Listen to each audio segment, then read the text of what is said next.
இவ்வளவு அற்புதமான படைப்பு கடவுளுடைய படைப்பு கிடையாது, அவர் அப்படி கண்டார்.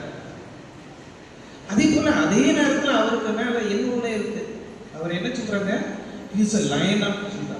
லயன் எப்படிப்பட்ட மிருகம், பயங்கரமான மிருகம் இல்லையா? லயனை பார்த்தா காடே அதிரும்.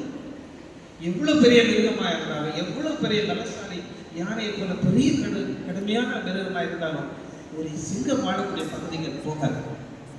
அப்படிப்பட்ட லயன், அந்த லயன் ஆஃப் ஜூடாங்கிறது அவரு யூத ஜனங்களுடைய அரசன் என்பதை குறிக்கிறார்கள், உலகத்தினுடைய அரசன். அப்படிப்பட்ட ஒரு அரசன் பிறப்பதுதான் கிறிஸ்து பிறப்பு.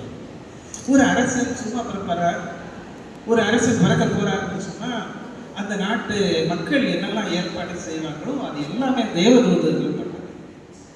ஏன்னா இவர் அரச குலத்துல இருந்தாலும் அரசு அவையில் அவர் பிறக்கவில்லை.